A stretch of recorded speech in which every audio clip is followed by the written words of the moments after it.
So recently Microsoft announced that they are releasing Windows 11 and many people seem to be confused because they had said they will not make a new version of Windows but keep updating Windows 10, but that was a lie because now they have set the support and date of Windows 10 to 2025. All this confirms the Windows 11 leak build to be legit. Anyways, all this mess is not the topic of this video but system requirements of Windows 11. So let's take a look. They say 4 GB of RAM. Okay, most people can upgrade to 4 GB easily. 64 GB of storage, so it's fairly reasonable for a modern bloated OS. So why does this health test thing says this computer does not meet the requirement? So let's read the fine print on their website. It needs UEFI. Most computers have that nowadays. Few old computers won't be getting Windows 11 it seems. Okay, 32-bit version is not available anymore, so only 64-bit. This is reasonable I think. So next you need something called TPM 2.0. So what's that? You can look for it in your BIOS, something called PTT if you are on Intel, and STPM for AMD. So does my computer has a? Yes it does, but it's TPM 1.2 not 2.0. The only reason it has it because it's a business class motherboard and most regular computer don't even have 1.2. So what computer have that? AMD Zen, also known as Ryzen systems, and Intel 8th generation systems and newer. So a new laptop that you bought in 2018 will not be getting this update. This is worse than MacBook updates. People used to complain about that. Like a 3-year-old laptop may not get Windows 11. This is too early to pull support on computers and never seen such thing happen before in any version of Windows. Only Android phone have this bad software updates. That's the most selling computer at this point, so they are learning from them to not update old stuff so hardware partners can sell more computers. I still can't believe they are doing this after their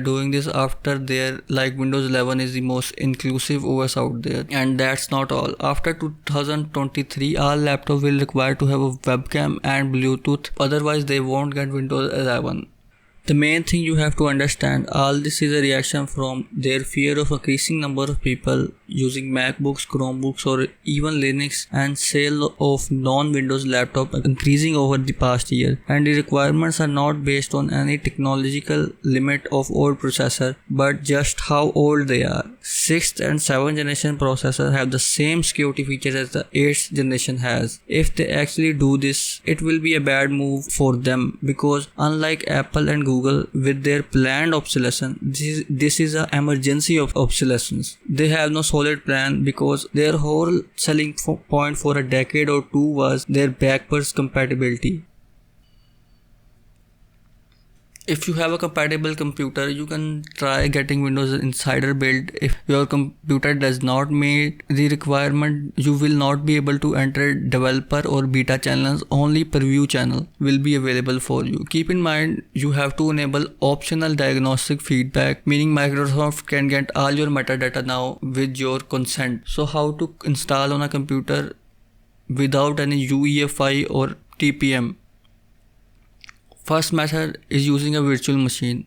The reason is if you don't trust Microsoft, or even if you trust Microsoft but don't trust the leaked ISO file, this is the best method you can do. Still, if you want to run Microsoft Windows 11 on hardware, this is how you do it. First, make a bootable USB of Windows 10 so you can download that from Microsoft site, or if you have a ISO already, use program like Rufus or Bella Etcher.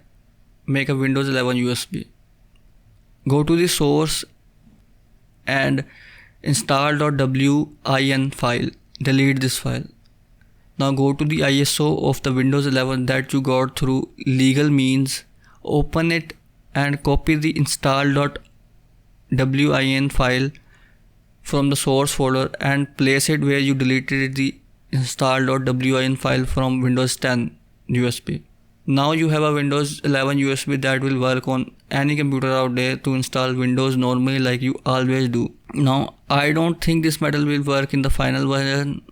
I still believe they will roll back this thing they are doing to only support 8th generation and above system, because i7-7700K is way faster than any machine they were testing Windows on, like tablets, laptops processor are way slower than that. but still getting Windows 11. Now you can subscribe for more updates. I will let you know if anything else happens to Windows 11. But so what I can see is Windows 11 is not only more harder to install on your hardware, but it is more easier to install on your virtual machines. And software like VirtualBox, QEMU or VMware, you can install Windows 11 on anything you want, and it's more secure, more safe, and overall if you only want to test it out, it's the best way to do it.